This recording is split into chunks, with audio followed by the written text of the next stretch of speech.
Hey, what's up YouTube? In this video, I'll be sharing with you 5 building tips that will turn houses like this into houses that look a little bit more respectable. And it's not just houses, you can apply these 5 tips to any build that you like and it'll probably improve it.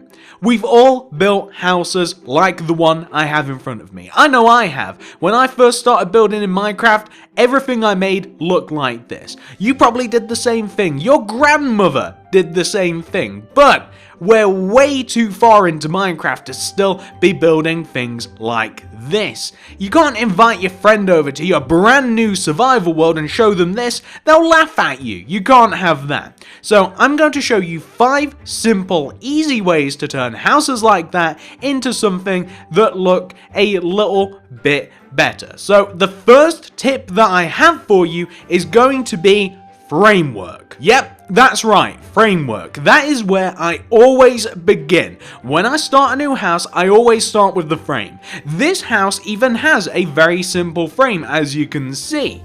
It's just a bit boring. It's, number one, a cube, which is fine, but there's a lot better things we can do when we use our imagination. So I'm going to take out this spruce wood, and first of all, I'm going to add a layer of spruce wood that goes all the way around this cube. So what we've done immediately, if we do nothing else, is that we have added depth to our cube. So we've added a bit of depth to our cube. You can see that all of the materials for the walls now sit one row inwards, which adds a layer of depth, which makes it look interesting. We have immediately made it better. But something else you can do to the frame to make it better is make it bigger. So why don't we extend this backwards and make it, let's say, double the size, or somewhere around that. I don't really want to have to count, so I'm not sure if it'll be exactly double the size, but we can probably get there. So there we go. We've turned our simple cube, a little square, into a rectangle, which is all fine and well, really, but we can do a little bit better than that. So even if we do use the same shape over and over again, we can turn our rectangle into something that is a little bit more abstract. We can easily turn it into something that looks like an L shape, maybe. Yeah, that doesn't look too bad, so we've already made the house a lot more interesting just by making the frame a bit better. And if you wanted to, you can very easily just add random bits on the frame. They don't have to be that well planned out, and you can very easily just add them to the frame. They don't have to be right in the center of the frame. They don't have to look even. Nothing has to be symmetrical. You can just add stuff which makes the house look a little bit better. So that is the first tip that I have for you. When it comes to the frame, always plan out where the house is going to go first. Always plan where all of the materials are going to be put inside the house, and also plan the roofs. Roofs are a pretty interesting topic as well. There's many ways that you can do the roof, but we're going to do 2 different types in this house, and I'll show you ways that you can structure them later, but I would include the roof as part of the frame. This one has 4 of them in total. We have the front, we have the back roof, we have the side roof, and we also have the opposite side roof as well at the end of the L shape. This is going to be a flat roof, and you'll see that later. But that concludes tip number 1. Always start with a strong frame for a house, and you can't really go too much more wrong from there. Now let's move on to the second topic. Building materials. That's right, the second tip is as simple as that.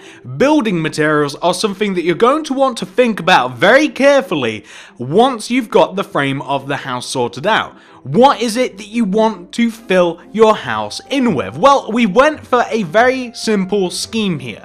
Materials that are easy to get a hold of, that I think look good together, are oak wood, cobblestone, oak wood planks, and just regular glass looks fine. If you want to upgrade some of those to maybe your preferred palette, I like birch wood planks a lot, I like spruce wood a lot. Those 2 blocks go together very, very well, especially if you want to mix in a nice little bit of stone brick. Those look great together too. And if you want to exchange the glass for something that does look better, white stained glass paint or any variety of coloured paint looks a little bit better than just the plain old regular things. So, materials, very important. And whilst we are talking about materials, let's talk about how you want to use them. You can see this side of the house, right? It looks a little bit flat. We have the glass block, we have the cobblestone, we have the planks. Let's move over to this side. And you can see that just by moving the walls of the house one row inwards, you have created a nice bit of depth. Kind of what we were talking about in the very first tip. You've created a nice bit of depth, and you can also see the paint adds yet another layer of depth. So take those materials, make sure that you create a certain amount of depth with them, and just make sure that you use ones that gel together quite nicely, because if you're making a house out of, let's say, emerald, diamond, and glow, it's not going to have the same effect as, let's say, a much simpler set of materials like this one will have versus the block of emerald, diamond, and glowstone. I mean, sometimes it really is just better to keep it simple rather than making a house out of something that's a little bit flashier, because it just doesn't look that good. And whilst we're talking about materials and the frame and where to put things, let's talk about roofs for a little bit. So here you can see we have a few variety of roofs. This is a simple roof that we have here. This is a simple, normal, shaped triangular roof. But we have made it out of just oak wood stairs. It's a little bit boring, but there is a really simple way to take that roof and make it look a lot better. Add another material. So instead of now just having oak wood planks, we now have cobblestone and oak wood. Very easy. One simple change makes a really big difference. An easy way and a nice way to apply this is to simply use the secondary material, in this case the cobblestone stairs, at the top and ends of the roof. Like that. But there is a way to make the roof look a bit nicer by using the two materials and taking it one step further. You can then, using your two materials, extend the roof over by one row and simply add an additional layer of upside down stairs underneath the material. Whatever the primary colour for the roof is, the bit that overhangs, I would use the opposite block for the upside down part of the roof. So as you can see, it's very easy to go from something like this to something like this to something like this, and one just looks so much better than the other, and all you've really done is thrown in another block and you just added an extra layer of stairs. And speaking of roofs, flat roofs don't always have to be boring.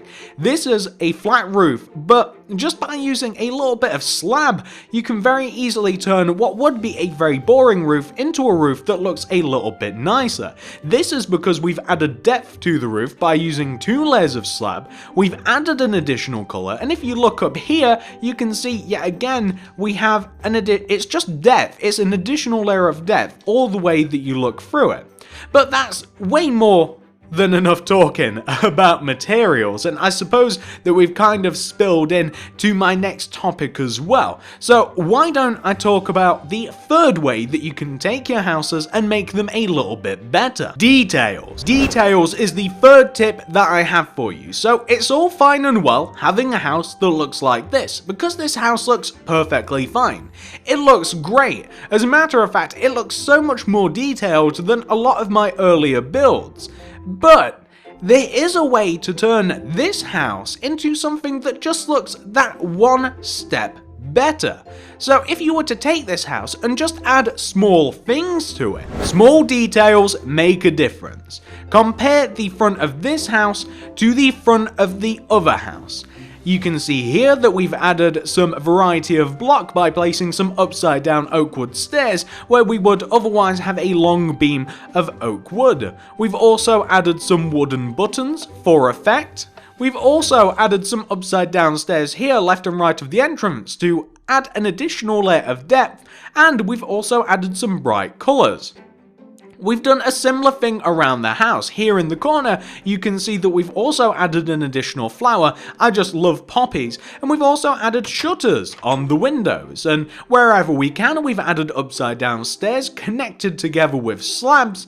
And once again, wherever you can, just break up wherever you might have a long line of material. So where we have the oak wood here, it's easily broken up with some upside down stairs. It looks great and it flows very well in together. And as you may be able to see as we go around this house, we've definitely taken advantage of a very simple lesson. Add depth where you can, add some different materials where you can, and if you can, add a little splash of colour. It doesn't always have to make sense, like these buttons really don't serve any particular purpose.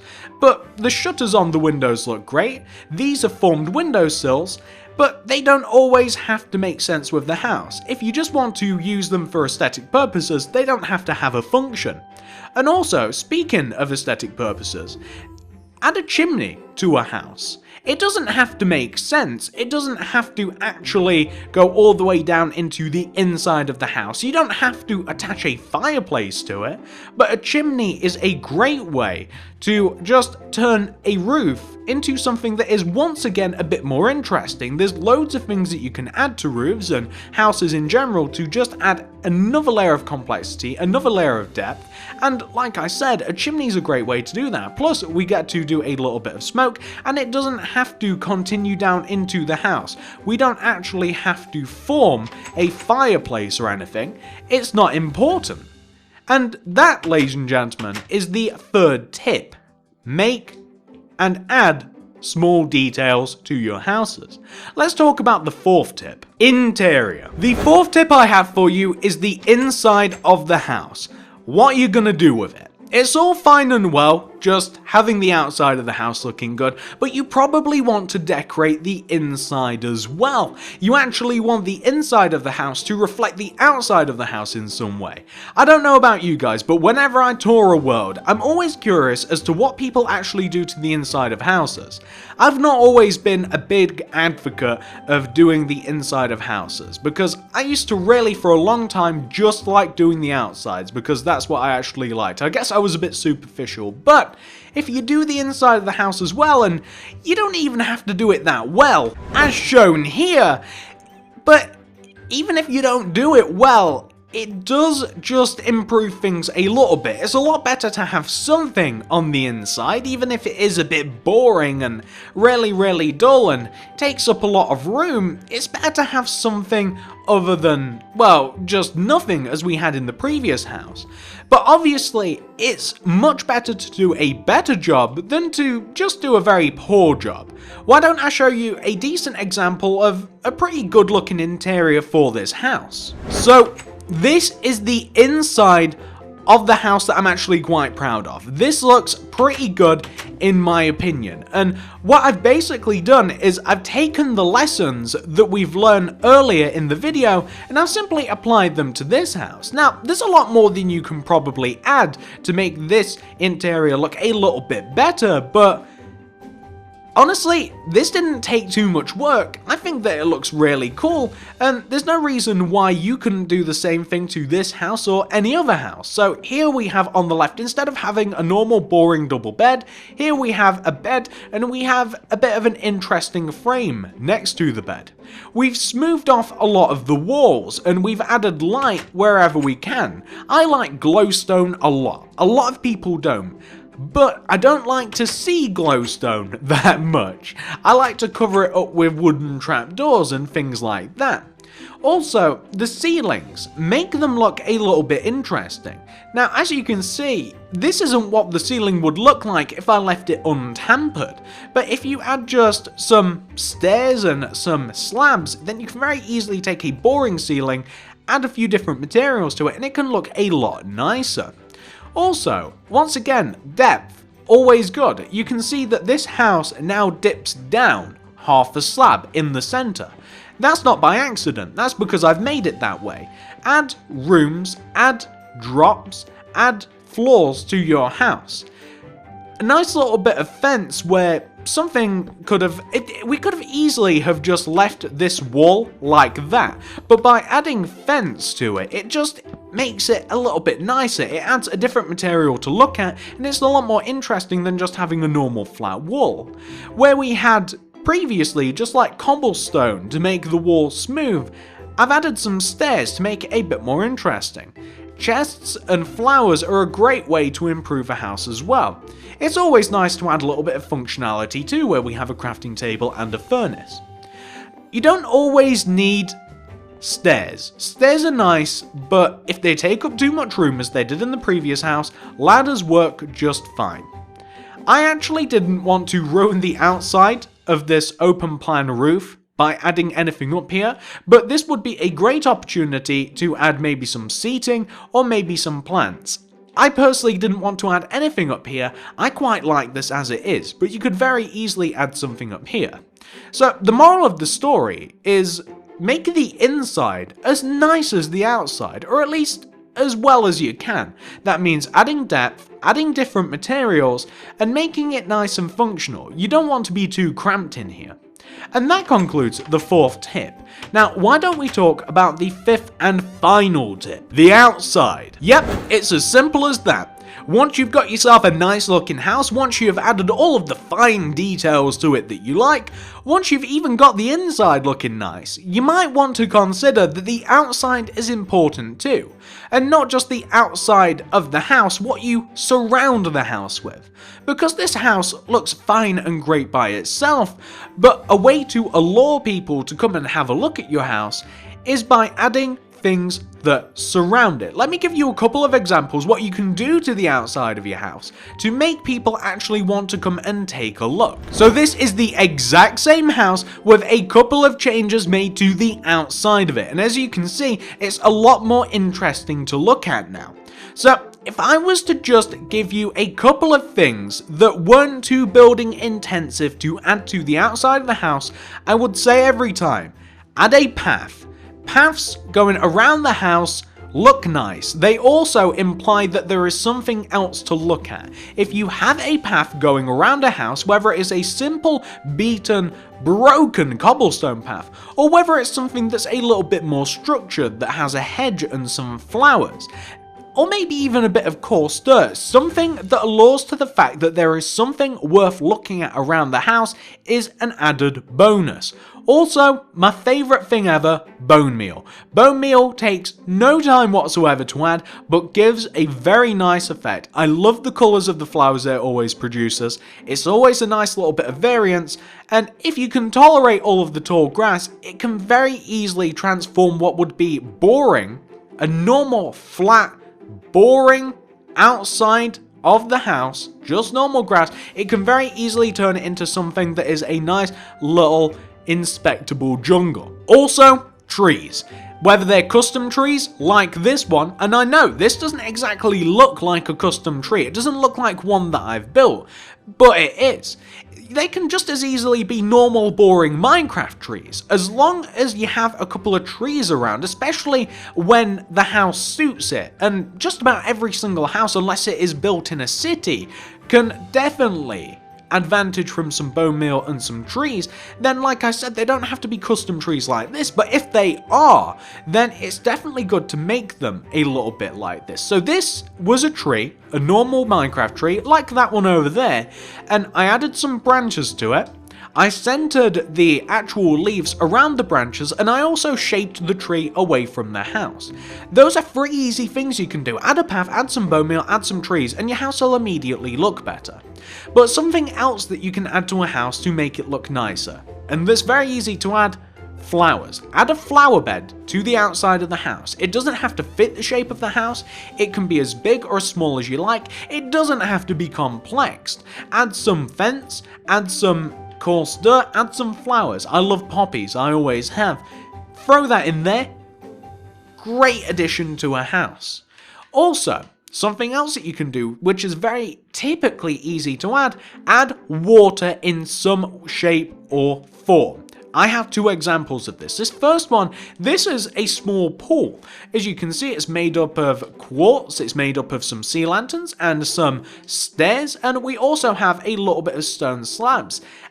Very easy to just add it to the house and it looks great. It fits the shape of the house nicely, it makes the house a little bit more rectangular, and it just makes it look a bit more aesthetically pleasing, plus it has an actual function of being a little pool. But that's not the only example of water, we also have a small pond, which is even easier to make. This is just cobblestone slabs in just kind of like a random fashion, honestly. This is just a random shape. I added a little bit of sugarcane and some water, and there you go. I also disheveled the land a little bit around the pond, and it looks great to me. And something that you can add that is a little bit more technical is outside buildings. So this is a gazebo. Very easy to make. Might be a little bit intimidating just because it uses kind of like a load of different skills like using fences and using slabs and stairs in a particular way, but it's very easy to make. And it adds something to the garden, like where there would have just been an empty space with an additional flower bed or something, it just adds something to the garden. It's really easy to make, like I said, and it's just great to add to the outside. It just makes it a lot more interesting. And coming back to the path, once again, like, just a normal path is great, or do something a little bit more interesting where you would otherwise just be lacking some space.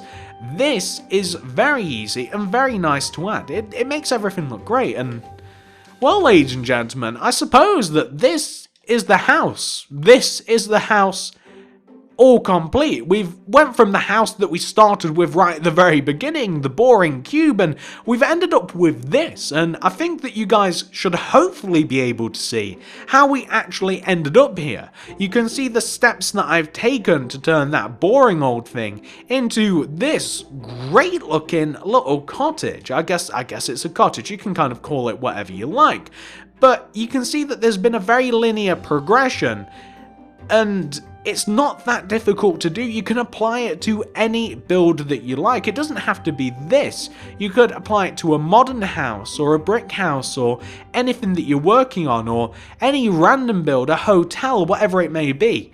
Follow those steps and you should hopefully be able to improve your houses. If this video has helped you at all, please give this video a like and share it. I'd really appreciate it. Do you know how many times I had to make this house? Yeah, not fun, but hopefully you guys appreciate it. I hope you do. If you do, like I said, please like and share. Comment down below, was this helpful to you at all? If you built this house or any other variants of house, share it, show me it on Twitter, follow me at TSMC360. Like I said, comment down below, let me know if I helped you, and suggest what else you'd like to see next. Also, subscribe. If you like houses like this, if you like things that are just wildly different, I post a whole variety of different builds. Check it out. Follow me, subscribe, you won't regret it. Check out the cards in the description below because I am working on a big giant city at the moment. I'm also working on a survival village, and in between I do videos like this, and I also do fantasy related builds as well. So come, follow me. Subscribe, check out the cards, check out the description below. You'll find loads of playlists in there that kind of display my work, and hopefully you'll be able to find some stuff that you enjoy. But that's pretty much it. Thank you very much for watching, and I'll see you guys in the next video.